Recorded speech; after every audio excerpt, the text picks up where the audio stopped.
And here to take us back into the wasteland is Project Director at Obsidian Entertainment, Josh Sawyer. From what I see on screen, this ain't the same wasteland I remember from Fallout 3. We must be in Vegas, and Vegas is not what you would expect in the apocalypse. No. So Vegas is almost the exact opposite of DC in a lot of ways, just conceptually and also in our game. So the Capital Wasteland is really run down in Fallout 3. In New Vegas, this area has actually been relatively untouched by the nuclear weapons. You can see they have power, the casinos are up and running, they're getting power from Hoover Dam. So this is kind of like a little isolated oasis in the middle of the wasteland. It's very Fallout Vice City, if you will. I love the I love the neon. Like it's such a fresh look for the engine. It really shows off how beautiful this game can be. Yeah, we really wanted to make sure that the strip felt vibrant and had that sort of googie architecture and style of the late 50s and early 60s Vegas, which is classic Vegas, and it also fits with the retro future style of the Fallout franchise. And I do want to point out, though, that it doesn't all take place on the Vegas Strip, that there is more traditional wastelandy stuff outside of Vegas proper. Yeah. A lot of the game, actually, most of the game, I would say, takes place in what we call the Mojave Wasteland. So this is the Mojave Desert all around New Vegas, going up and down I-15 and Highway 95, and it's mostly... We're going to look at it right here, yeah. Yeah, you're going to be looking at some pretty cool stuff.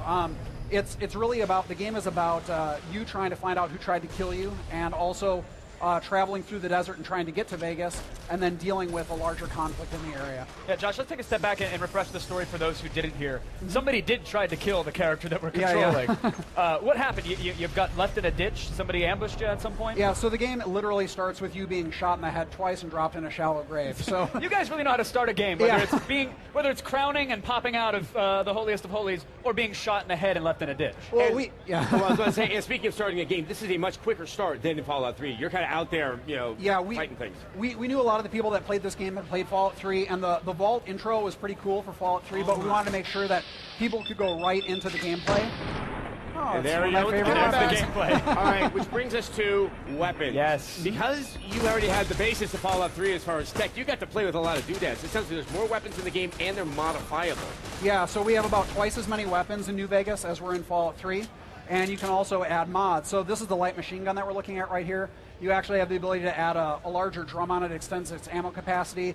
You have things that can increase the rate of fire, do all sorts of different stuff, whether it's guns, explosives, or energy weapons. But I think you're downplaying the amount of modifications that have been done here. Like, let's say I wanted grenades that, I don't know, were incendiary, caught on fire, and I wanted to, I don't know, shoot them out of a machine gun. That is a combo I can actually make happen in your game. Yeah. You can take the grenade machine gun, you can put the high-speed motor on it so it fires even faster, and then you can put high-explosive variant grenades in it. So, yeah, you can do a lot of stuff with the weapon system. Now, what's the economy behind that? So you can't just do that willy-nilly and have these crazy powerful weapons. No. So, obviously, you start with your sort of basic weapons, and then you can buy mods at various stores throughout the world. You also have the ability to craft, handcraft ammo.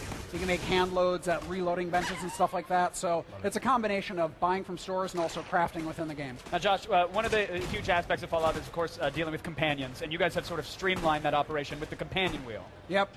So the companion wheel is a way that we allow the player to very quickly deal with the companions. You can see it right here.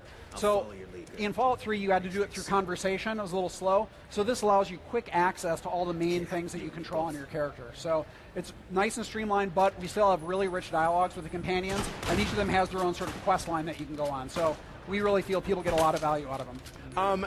Some people have asked me, and I just tell them they're idiots, but they're like, hold on, but is this just like an add-on or something? This is a full-fledged Fallout-sized game. Oh, no. Yeah, the Mojave Wasteland is about the same size as the Capital Wasteland. You're not going to be walking around here for 2 hours or anything. And as a value add for people who thought, oh, that Fallout 3 was too easy, you have hardcore mode, if you wouldn't mind explaining. Yes, so hardcore mode it's something you can activate at the beginning of the game. You can turn it off if it's too tough. If you play through the whole game with it, you get an achievement or a trophy.